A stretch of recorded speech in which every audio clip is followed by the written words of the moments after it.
But see that picture right there? That's the only reason we're talking about it. It's not manufactured. Bob, the President of the United States goes to an anti-Christian church sermon. Anti-Christian church sermon? During Easter. Listen, love thy neighbor like you love thyself, right? This guy's slamming the religious right as a bunch of bigots. He can't give any examples. The religious right. He said captains of the religious right. But is his message divisive or not? Is that message that sermon? I think yes, and I thought it was inappropriate. However, that does not excuse a number of people who politicize from the pulpit on the right, like Pat Robertson does. I think everybody ought to stop politicizing from the pulpit. But the point is, the president attended the service. It doesn't matter whether it's Easter service or any other day, any other religious day, any day. You shouldn't use the pulpit of any church to get into politics. Why didn't Jay Carney condemn him then?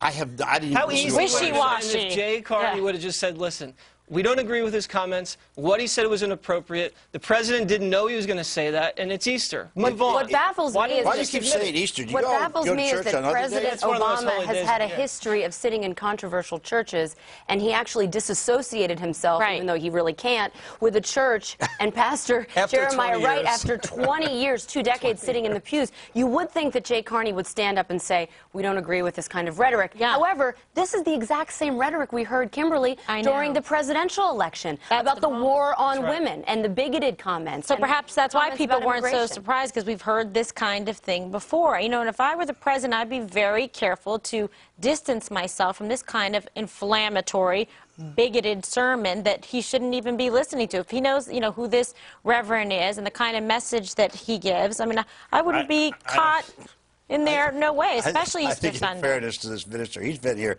for about 8 or 9 or 10 years, and he has not had a history of inflammatory comments.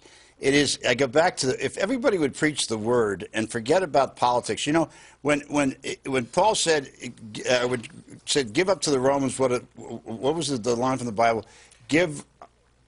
Render unto Caesar what is Caesar's. I mean, it's just there's no place for this here. So then, why are you? Why because are you defending? Because I think that the reason saying there's no place, the other side no, I think the reason I'm saying this is that I think this gives us, it gives those of you who don't like Obama a perfect launch pad to attack him. It has nothing to do with liking him or not. The problem is we take issue with the sermon, with the message. It was inappropriate. You say this reverend doesn't have a history of this, so then he chose Easter Sunday, one of the most holiest days of the year, to unload with this kind of evil spewing forward against a party with no proof to say that. And we've heard over the last couple of weeks a number of Republicans come out in favor of gay marriage, in favor of comprehensive immigration reform. When's it going to be enough?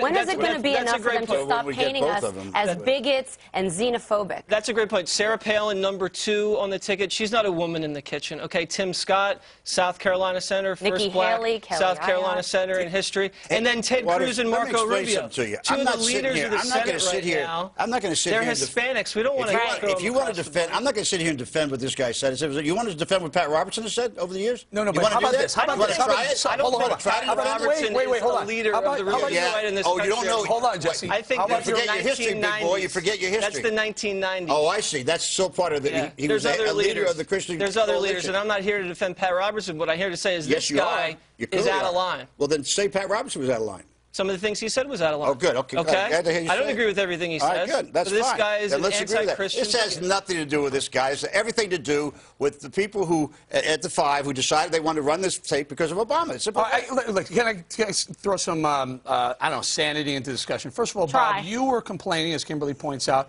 about Ben Carson at the prayer breakfast, using that venue. Which is a political venue. To have some sort of opinion on politics. This is the exact same thing, only on a much more holy day, Easter Sunday, when a lot of people... I think I've been consistent. I said that Carson should not have used it for politicalization, and this guy should not have used it for politicalization. Okay, so then what's I don't think anybody should use it for politicalization. So stop defending the guy. I'm not defending him. Let me ask you this. If it were John Boehner who went and heard that same sermon, would we do this, block? Of course not. Of course we would. No, we wouldn't. Absolutely. Wait a second. That's a good point. If Boehner was in a church service and the guy was ripping on gays, ripping on women, ripping on blacks, and he sat there, you don't think the mainstream media would cover that? Grow up, You don't think the mainstream media would cover that? Grow up. You think for a second we're not doing this because of Obama? All right, very quickly, we covered. Sure we would. This was not the only controversy yesterday.